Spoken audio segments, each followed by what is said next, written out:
Hello everybody and welcome back to Letterboxd Book Club. My name is Claire. And I'm Mackenzie. And today we will be discussing If He Had Been With Me. Yes. Alright, I keep thinking it's If Only He Had Been With Me, but no. If He Had Been With Me by Laura Nowlin. Well done. I assume Cool. it's Nowlin. Lovely. But before we even begin, we're just gonna have a bit of fun and just do the Wordle for today. Woohoo. Live, our think piece. Yes. But it's the Wordle is for May 24th. So Yes. that gives you an indication of when this is recorded. Yes. Alright. My opening word is going to be... I'm gonna make quiet my opening word, Ooh. just because, the vowels. I am going to do Group. I like that word. And yeah, oftentimes, Kenzie and I would just message each other Wordle, question. Oh, Yeah. Your facial reaction. Something has happened. Okay, I have a letter in the correct spot. Same. Okay.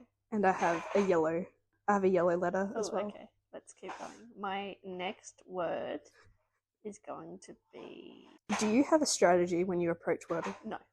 I like to eliminate as many letters as possible and then solve it. Yeah. Sometimes, even if I know a letter is wrong, I'll still use it in a word just to eliminate other letters.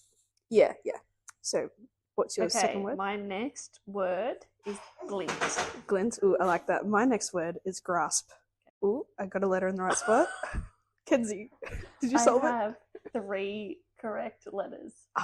I have 2 correct letters. Okay, I'm going to do this because I think it's the word, and I'll tell you. I have the word. Alright, I'm about to use my third word, and I'm thinking it may be the correct word. Okay. Yes, it's correct. Yeah, glide. Glide, yep. Okay, so this was my journey. This was my journey. But yours is on the wrong screen. Oh, whoops, sorry. Yep. Yeah, cool. We both got it in 3. I had G, and then I had GLI. So. Yeah, I had the I and then the E, and then grasp, and then glide. Yeah. This is actually the first time I've had it in 3 for a long time. Same. So I'm proud of myself. I'm proud of us. Yeah. And it's always out of all days, why did I decide to start with group and then glint, Yeah. It's always, I try and use words that I don't often use, or I try and knock off all the innocuous letters, P's and W's and Q. Right. But no, that was fun. And connections can just get fucked because the connections lady is cooking. She's cooking too hard and she needs to be stopped. Yes. Alrighty, if he had been with me, when Kenzie is ready, she also, shall... disclaimer, because my child is cutting 4 teeth, so she's currently on a sleep strike. So if you hear the baby, it's her. I apologise. Also, just for a fun little experiment, because my laptop's gone to shit, we have tiny little Tik Tok mics. Oh yes, we have tiny mics now, and we're going to see how they work, because I am stressed that I spent $200 on a really fancy doodad microphone for nothing. No. Well, sometimes we record when we're not together, and so this works when we're together, and the good mics But work. I can still record. You could. Because I just record through my phone, so I can just use this from now on when we're online. Yeah. Oh. You can use your pink mic. And then I don't need my dongle. Oh, okay. Oh, so one less barrier. Yeah. Now the dongle has no purpose.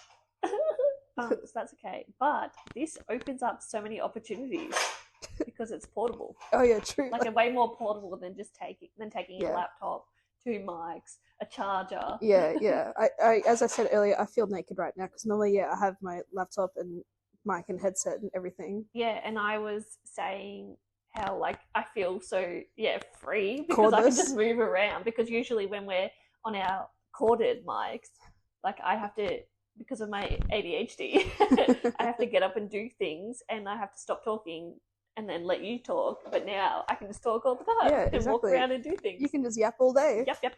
Hey, we could evolve it to having a car chat, because car chats are popular. On the socials, maybe. I'm going to a 30th tomorrow night. Oh, nice. Well. So, do I take my mics? Just start interviewing people? Interview people?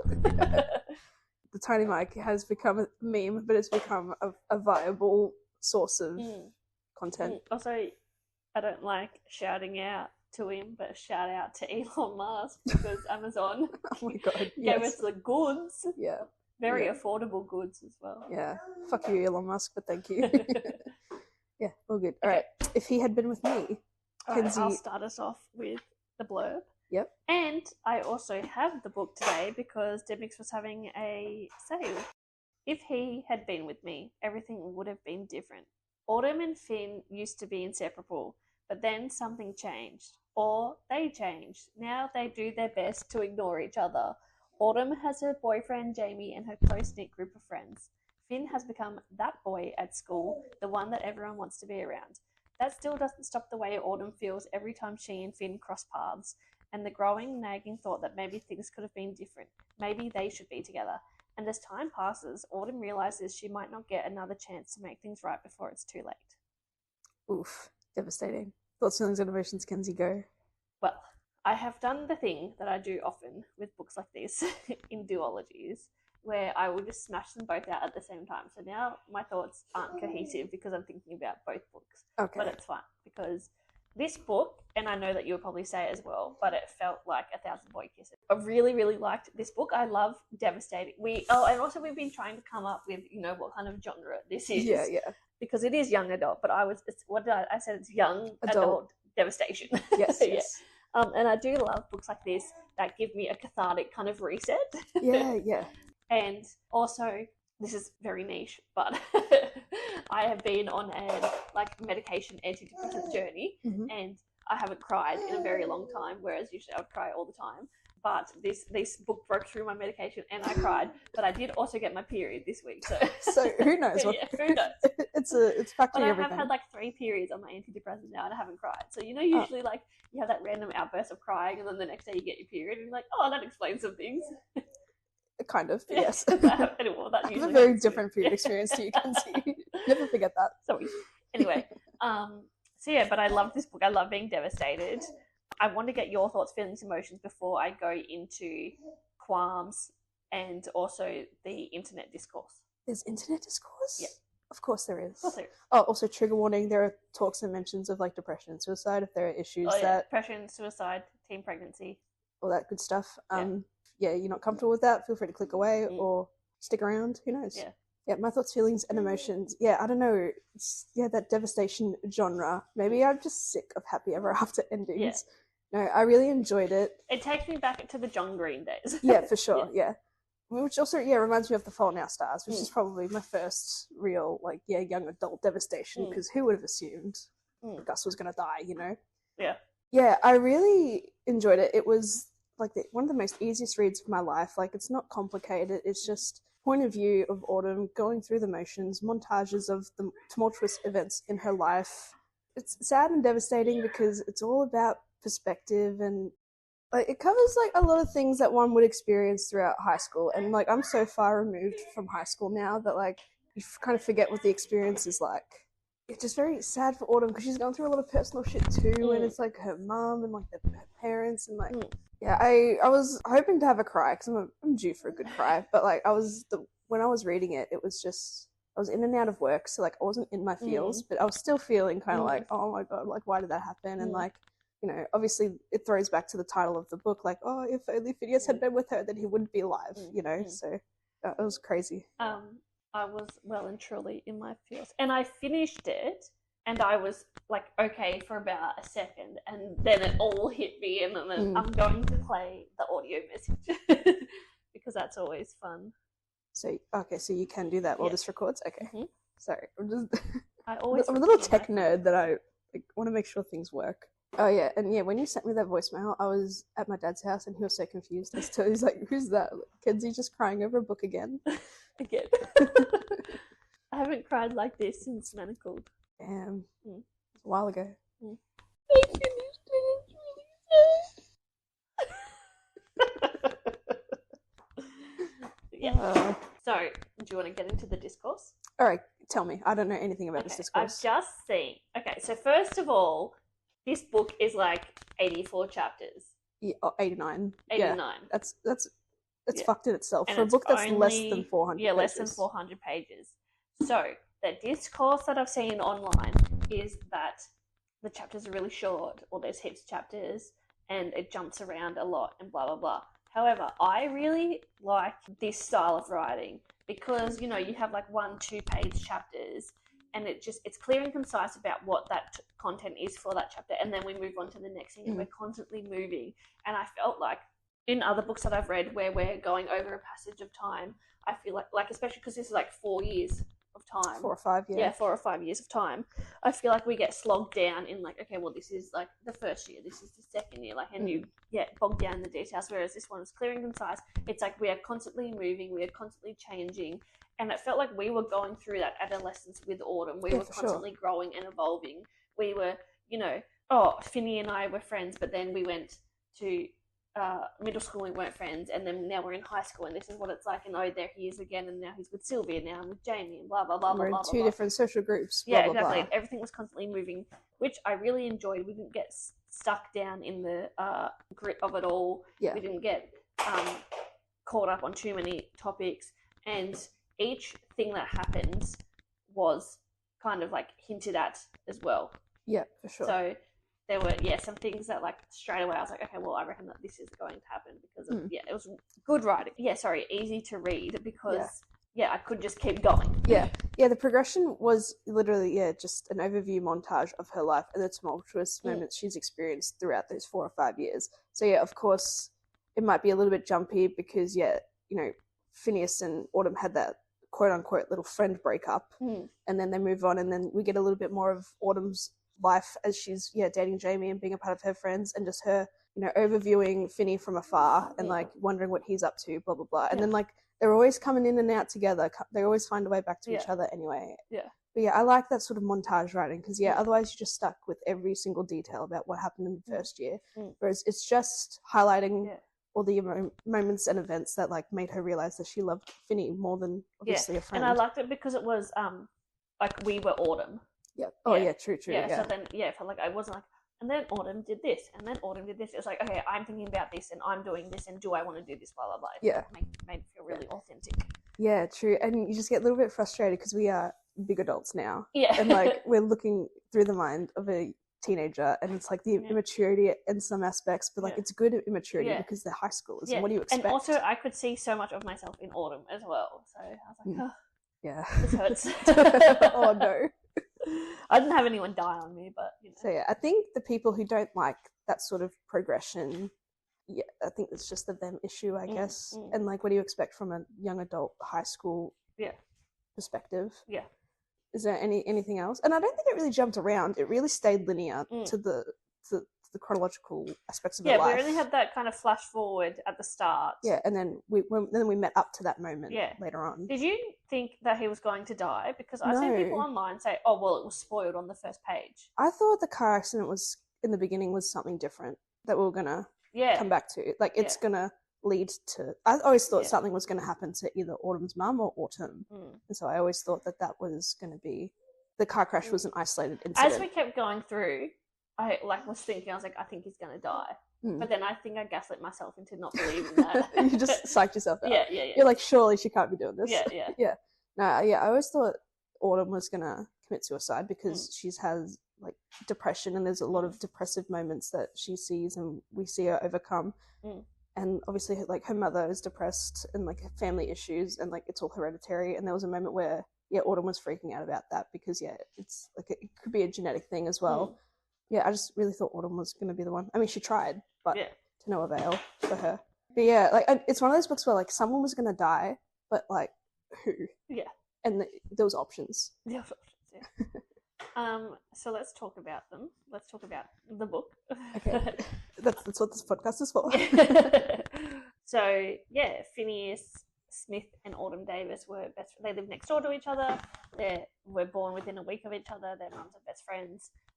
They've grown up inseparable, but then when they're 13, Finny kisses Autumn, and she gets scared because she's not ready to have her first kiss. And so from that moment they drift apart a little bit, run in different groups, run in different circles, etc. And that's fine. And then so Autumn has her friend Sasha, and they find their new group of friends, which I would describe as the theatre kids. I think. It's hard to tell really. It's just such a mixed group. Well, they're all kind of like nerdy. Not necessarily outcasts. Like self-proclaimed outcasts. They just hang around with each other. They're all weird. Kind of, yeah, we're weird. Didn't you think that maybe I'm not normal? I am weird. Anyway, and then they all kind of start pairing off, as you do in groups.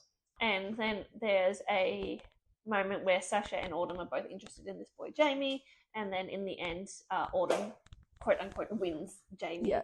But the way it was described, it's like Sasha and Autumn weren't showing any animosity towards each other. They were just fighting for the affections of a man, and then like whoever, quote unquote, won, they just respected it. It was amicable. Amicable, that's the best word. So yeah, and from this moment, I was sus. Oh, for Sasha? Yeah. Okay. Because in my experience in high school, fighting, quote unquote, over a boy or whatever, it's never simple. It's never, okay, I'll back down, you can have him. There's always going to be underlying threats there. Ooh, yeah. I did get to a point where I was obviously sus that Jamie and Sasha would cheat. But that's way later on. It's like 4 years later. Yeah.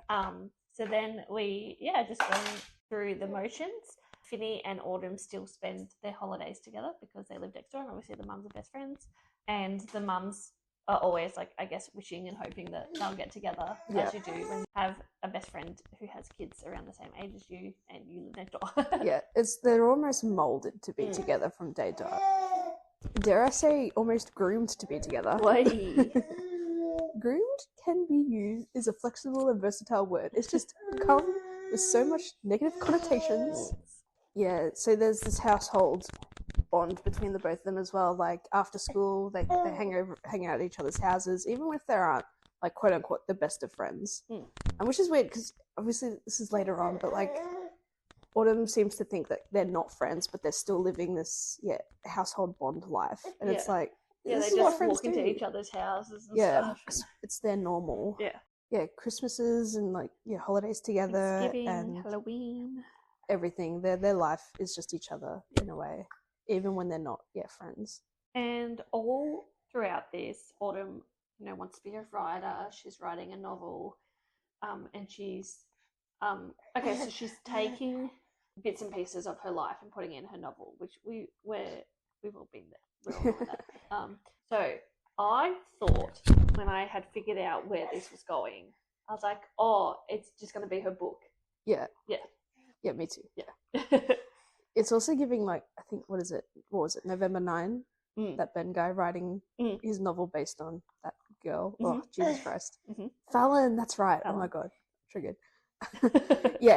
She's taking bits and pieces of her life and she's embedding it into this novel because it's what she's feeling at the time, and she feels like she has no other inspiration. But like that's when it's like true love from the beginning. Like you can't stop thinking about, in her case, Phineas and the life that they have grown up together and everything.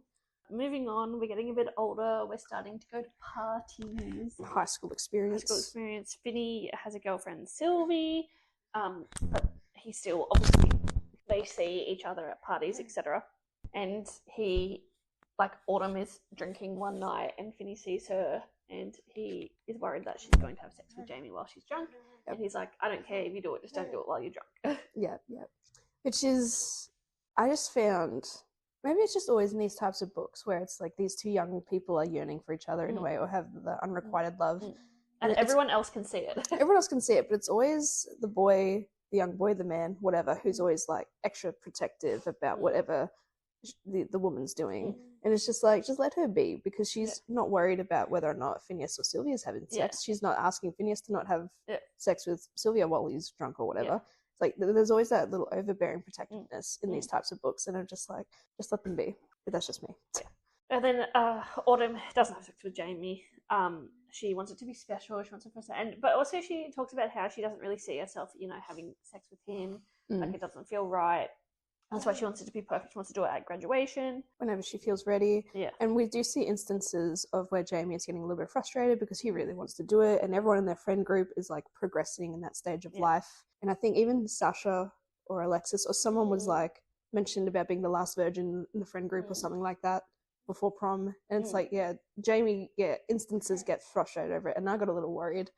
But no, he just turned out that he was patient as well, and he was almost almost they were gonna get there, but then the cheating happened. But the high school experience, truly navigating around the social constructs and of society and just the social group and the hierarchies of everything, and still adding a little immaturity to it because Phineas's group and Autumn's group, end up fighting over a table for a little bit, just out of principle. Okay. Would you like a personal anecdote? Okay. So for the majority of my high school, I went to an all-girls school. Before that, I was at co-ed. Anyway, it's a whole different world out there. We had, so in year 12, like where our year 12 classrooms and stuff were, they were all upstairs, and you could come downstairs, and when you came downstairs, obviously like it used to be outside, but then they made it like inside or whatever. So you came downstairs and it was like glassed off, like this little alcove or whatever. And like in winter, the best, warm. Anyway, and then because we didn't want to go and sit in the common room because like that's where all the cool people sit and we weren't cool. We were the theatre kids. Anyway, so we had this little alcove, and that was our alcove, and we used to sit there every recess and every lunch, and then this other group started sitting in our alcove. No. So we did the thing where like whoever was in the nearest classroom would run, like yeah. No, I love that. Yeah, it was almost a battle of the social groups. Yeah. And like here's the thing with this book as well, because it's kind of highlighted again at the end, but when Phineas and Autumn are having a conversation, it's the whole point of the book is that no person, it's like a huge misunderstanding, not understanding the other person's perspective, and there's assumptions made, and like this happened because you did this or you didn't do this, and then it's like, wait, no, like because memories are like objective or something is what they were trying to say. And it's just I want to talk about it more in the second book as well, but it's this whole like miscommunication thing where it's like, and I can understand it because they're teenagers, but it's like, just say something. And I remember like I used to be that person where like I would just say it because I'm like, if the worst someone can ever say to you is no, like whatever. And I would remember like I'd have these conversations with like my gal pals who like had crushes on boys or whatever, and I'd be like, just ask him out, like ask him to the movies. Like the worst you can say is no. And like, oh no, like I don't want to. And then so that really fueled this like just talk. And other examples of this is Phineas says that Sylvie assumes that Autumn like hates her or dislikes her, and then Autumn's like, well, I don't actually hate her, but I think deep down she just hates the fact that she's with Phineas and she isn't. But like there's no real animosity towards them. But then because I've also been in the Phineas Sylvie. This is your situation. book. This is my book. I've really felt connected to this book. Good. Yeah, because and like I will call myself out on my behavior as a teenager, but again, like you're a teenager and nothing is serious, and everything, but also everything feels serious, and everything feels like the end of the world, and it's your life. So I had a male best friend, and he had a girlfriend, and she didn't like me because she obviously always thought that like he was in love with me, etc. Like, and but at like the end of the day, we were making out. On the side. And like we got to have sleepovers, but they didn't get to have sleepovers because you're best friends. Like, what are you gonna do? What are we gonna do? Make out, touch each other. This book, I love that it's made you feel sane. So like I get Sylvie's insecurities, and that's fun. And it's almost like the whole friend group of Autumn's friend group, because I think it's weird that her and Phineas have this such tight relationship since day dot. And they think it's weird if they went to go see the movies together or something. But other people with other interpersonal relationships within the friend group, they can't. It's not seen as weird for them doing single things on their own or with other people. Oh, and this is like I kind of hated and liked as well. So this is from the start. I was sus on Sasha and Jamie. Okay, yep. Just from the competition, but this is when it really started to amp up. Because Sasha and Jamie, like we hear these little sprinklings of information about how, like, they go to the movies together because Autumn doesn't like the type of movies that they like, or they're hanging out by themselves.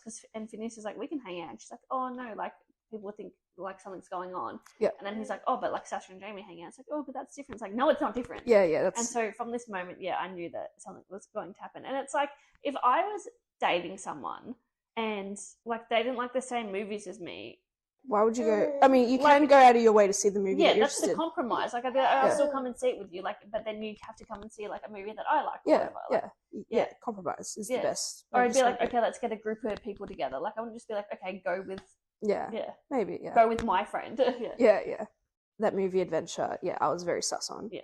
And then it's just Jamie was described as well, a they bit kept reserved. hanging out like all the time. Yeah, but I suppose Autumn had other things going on as well because her parents were getting divorced. She was depressed pretty much. Sure, she was she had depression, but she was managing it. Yeah, and I feel like she didn't really have a lot of depressive episodes. And then so I really hated Jamie when he broke up with her or whatever. And he's just like, oh, you just need me too much, blah, blah, blah. It's like, well, she's not calling you saying, I'm going to kill myself. No. She's just saying, my parents are getting divorced. My parents have been fighting. My parents are getting divorced. It's a very easy thing to be upset over. My mum, is going to go stay in hospital, when she's trying to kill herself. Yeah, even though it's all written very innocently, there is that underlying thing there where, her mum's going to hospital. It's obviously so fucking serious that she might try. Yeah. And that's why when I thought that, her mum was going to do it just because, she's constantly going to hospital, but, it's almost like she's, fighting a losing battle almost. But it goes to show that, who is it, Angela? Angela is the bestest friend in the world, super supportive. But then that is also a hard thing to navigate as a young person when your significant other is dealing with such, I would dare I say, from his perspective, probably an adult sort of issue. It's such a big thing, depression. Even as an adult, I've had friends and acquaintances who come to me or whatever with really big issues. Obviously, as a teenager, it's hard to put those boundaries in place. But I've said to people who've been I can't talk to anyone else. You're the only one I can talk to, blah blah. And I'm like, well, that's a lot of pressure to put on me. That's not fair on me. I'm here for you, but you can't do that to me. You need to find your own methods, or you need to go and talk to someone professionally. And Jamie was like, you're depressed all the time, but the most significant depressive episode that she would have is throughout winter. It's the winter sads, and of course winter is depressing. Seasonal depression is an actual thing, and so maybe her depression was just a little bit more elevated because of that as well. And just the timing of everything. Her parents are constantly fighting. Her mum's in and out of hospital a lot of the time. And it's a lot of pressure, and she wants to go to a good college. She loves Fiddy, but Fiddy just doesn't know it, all that type of thing. She's just so stressed out. And it opens up the conversation as well, because is Jamie an arsehole for feeling like she needs him too much? Maybe, but could he have been there a little bit more? Maybe he just isn't equipped to handle someone's depression as well, and that's all okay. And I think it was probably the best thing for him, but it just sucks that it was aligned with a whole cheating scandal as well. So shall we kind of go towards the end? Yeah, sure. I feel a lot happens at the end. Yeah, it really is. And again, it's just a whole montage of her life. Phineas, soccer star, doing his best, bit of a jock. He wants to be a doctor. He finds out through, I forget what happens. I think Autumn, the snowboarding incident or something. Yeah, Autumn. Bobsled thing. Yeah, Jamie headbutts her accidentally. Yeah. And she comes home and then Phineas, she's like, Jamie hit me. Yeah. Everyone freaks out. Yeah. And then graduation comes around. Autumn and Jamie's relationship, kind of blossoming. He's not being a bit pushy on the whole sex thing. One of their friends, obviously teen pregnancy situation. Autumn is constantly telling Jamie or making promises to him, or asking him if he's ever going to leave her, and it's no, which is obviously a big thing because, in high school, your first love is the make or break of your entire life. They had plans to get married and have kids and have a family together. I do feel, and she says it as well, that he loves her more than she loves him. Yeah. And because she always thought that she would be the one to break up with him. Yeah. Yeah, but anyway, so graduation comes and goes, and it's school's out, woohoo! And then Jamie comes over one day and he breaks up with her, and he says that, oh, Sasha and I have developed feelings for each other, and then obviously he ultimately says that they've slept together, Sasha and Jamie have slept together. Before prom, which was 6 weeks ago or something. So it's weeks and weeks that he's been hiding this from her. So and then Jamie and Sasha start dating, and then so Autumn is Nespresso Depresso in her room. She kind of feels alienated from the group now as well, in a way. Yeah, because she doesn't want them to take sides, and she wouldn't expect them to take sides. Very noble of her. She kind of wishes they would take her side because she is the victim ultimately in all of this. But she's like, oh, it doesn't really know who to hang out with anymore. But and then Angie is about to have a baby, so that's a whole thing. So the mums are really worried, and then Finny comes over one day and is like, get up, we're going to go have breakfast or whatever. Sylvie's in Europe for all of the summer break. So Autumn and Finny start hanging out like every day. Very a la Jamie, Sasha. Yes. Dare I say? Yes. But they've been best friends for so long, and Yeah. like they're each other's sort of comfort and Yeah. support system. Like, of course, he was going to do everything he can to help her, Yeah. and make her feel better, because obviously the mothers are worried that she's going to off herself. Yes. And good fucking reason. And yeah, and again, just because they were molded to be together from the beginning, and they Yeah. would always get excited when Phineas and her would hang out, and they were obviously very disappointed and upset when they weren't, quote unquote friends anymore. Mm.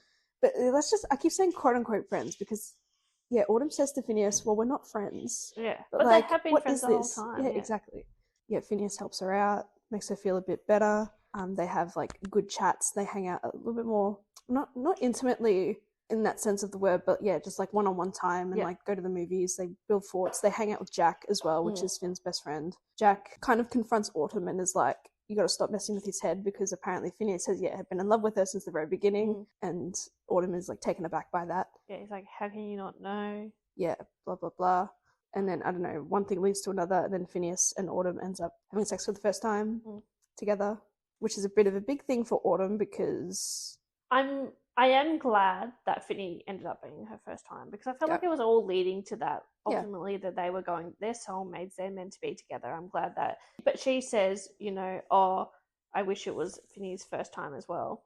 And again, virginity is a social construct, so it doesn't matter. Yeah, for sure. But she was Finny says how Sylvie can only have sex while she's drunk because she has a history of SA.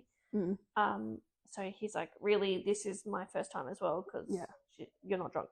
Yeah. He's not drunk. I forgot about that element. I actually do feel sorry for Sylvie, because like she doesn't know any of this happenings with like Phineas and Autumn. Like, she may have that underlying perception of feeling threatened by Autumn because they're best friends with Phineas. But yeah, at the end of the day, it's really tricky. Yeah. But like, I just feel like it's still a similar situation to like the Sasha and the Jamie, because like they had sex and now he's going to break up with Sylvia because they want to be together now.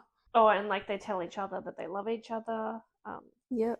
So Sylvie is coming back from her Europe vacation, and Finny is like, well, I need to go talk to her. Like, I need to break up with her, blah, blah, blah, blah. And Autumn is like, no, like, stay. Like, can't you do it tomorrow? And he's like, no, I have to do it today. Of course. Of course. Oh, and also Autumn really likes candy. So Finny always goes to this gas station, gets her candy. So he goes and gets her a big bag of candy, hides it under his front seat, and then goes and picks up Sylvie. And then obviously, like, he tells her what's happening, and she takes her seatbelt off and is like, let me out of the car. He's like, no, like, at least let me drive you home. This must be the second book, because this is not familiar at all. This whole intimate detail of the car crash. Yeah. Because I think it's more so he leaves and Autumn points out that it's raining. And then the next chapter, it's like Phineas has died. Spoiler alert. I'm kidding. Okay, sorry. Spoiler alert. Obviously, the second book in this duology is from Phineas's point of view, so of course we'll explore that again. Not. It's not? Well, actually it is, but it's here 3 different pods. 3? Unless I skimmed so hard. I feel okay, well, enemy? Anyway. Who's the enemy? Ultimately. Yeah, there's a car accident. Sylvie is thrown from the car, and Phineas. Do you know how he dies? Yeah, he gets electrocuted. Yeah. Is there a funeral in this book? I don't think so. Oh god. No, I think it goes straight to Autumn's espresso depresso again. Oh, okay. Anyway, so Finn dies. LeMayo, not really LeMayo, but LeMayo, I guess. Devastating. Who knew it was gonna be him? I know. And then Autumn, gets a knife, writes a letter. It's too late, can't do anything. I love that she left a sign on the door, though. It's like, there's nothing you can do now. Call the police. Let them handle you don't want to see my body. Yeah. How very considerate. Like, though, I sometimes feel like suicide can be quite a selfish thing, but at the end of the day, I think suicide is selfish. Sometimes I am. Oh, I can't just say that like that. I hate that people think that there's no way out and that they're driven to that. And I think it depends on the method that you choose, I guess. Because I think, people who jump in front of trains or cars. Like public settings. I it's selfish because you're not only affecting yourself, but you're affecting everyone now that has to witness that, has to see that. Yeah, in a more public setting, it's quite selfish because you're then traumatizing the people around you. Then I just think sometimes people would genuinely believe that there's no light at the end of the tunnel. Yeah, and that if they're going to do it, you're not going to change their mind. I feel terrible. I hate the fact that people get to that point where there's nothing that can save them. And this is what Autumn was experiencing. She's like, I've made my mind up, got the knife ready, got the notes, left the sign on the door, which again brings it back. She's very considerate of her to have that consideration for her family to find. And then it happens. And then the next chapter, it's like, I think she was describing it as waking up from a dream. She had an expectation to I don't know. I'll read. Yeah, it was just funny because then, her character wakes up and she's like, oh shit, because she realized she's not dead. And I just found that passage beautiful, but also just funny because you failed to do what you wanted to do. In books, people always wake up in the hospital and can't remember how they got there, and then all slowly comes back to them. I opened my eyes and thought, oh shit. I sit cross-legged in the middle of the bed, wearing a scratchy blue nightgown. The hospital blanket is depressingly small and thin, more like a beach towel. I have an IV in one hand, and my wrists are so neatly wrapped and taped that it makes me wonder about the person who bandaged them. I study my bandages as the nurse takes my blood pressure and asks me if I know what day it is. And do you remember why you're here, dear? The nurse asks me. I dislike her voice. Autumn? I remember, I say. I remember much more than I wish I did, since I am planning on doing it all over again. She asks more questions. I mumble answers. I shouldn't ask about the person who did the bandages because that would be weird, and I need to get out of here as soon as possible. Finney would forgive me. No, Finney will forgive me when I get to explain to him afterward. I touch the cotton wrapping with one finger. And when was your last menstrual cycle, dear? For the first time in weeks, everything within me goes still and silent. On what day did you last have your period, Autumn? I look up at her face for the first time. She's younger than I thought. I can't remember, I say. Frowns. And then there's another page. Blah, blah, blah, but that first excerpt where, she's coming out of it, I just found that just a little bit of comedy, And then, she was willing to do it again. I don't know if I was just sleep deprived or if I'm just an idiot. Is this meant to imply that she's pregnant? Cool. And that I think she also, in a monologues to herself, that Phineas wouldn't forgive her if she did it while she was pregnant. It'd be interesting to see her life after this depressive moment. But she was at a point where, she was going to do it until she succeeded. And how do you come back from that? And then also it just implies that just as part of her mental state that she's seeing and talking to Phineas and she's seeing that he's smiling at her when she realizes that she might be pregnant. Intense sort of last couple of chapters, but crazy. Yes. So devastating In fact that I don't have stars just because you don't want to have other people's opinions counteract how you feel. I don't want someone to be like, this is so unrealistic, blah, blah, blah, because it's devastating and because this could happen in real life. So it's one of those books that has hit me and affected me so profoundly that I don't really care what other people have to say.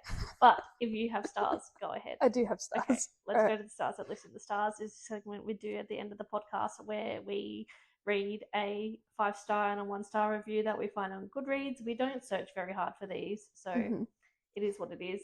And we start with the 1-star because we like to end on a positive note. Take it away. All right. And due to Kenzie's sabbatical for this for this episode, I have enough for the both of us. Oh, perfect. All right.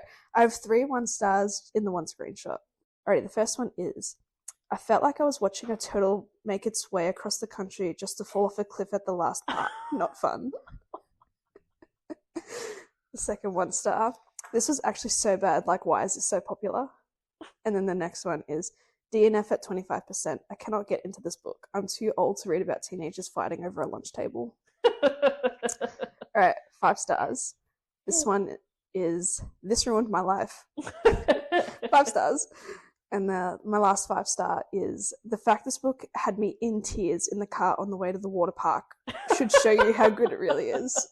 There you go. It wasn't too bad. That's good. I like that. Yeah, I didn't think opting out of the stars was an option, but no, I love that though. I just love the thought behind it. I'll do extra ones for the next book. No, that's all right. It is your right, Kenzie. You don't want to abolish your experience. Anyway, find us on Instagram at letterbox_book_club. From there, our link tree is in our bio, where you'll find us in all the places. And as usual, we have a lot of exciting stuff coming up, so keep an eye out. Yeah. Also, maybe a rebrand. Not sure. Oh, yeah, Now that we are on the mini mic. On the mini mic. In our mini mic era. A rebrand. Oh, much to think about. Jeez. If it happens, it happens. If it doesn't, it doesn't. Yeah. No pressure. Maybe a new logo. Maybe. Yeah. Ah! Oh, good. Anyway, okay, thanks everyone. Alright, thanks. Losing it. Bye. Alright, bye. No, do you know what you're saying? I was just going to say, yeah, keep an ear out for the next book of this yes, duology. We'll be doing If Only I Had Told Her next. Sounds very gnarly. Yes, which is the sequel to this. Yep. Equally as devastating. Love it. Goodbye.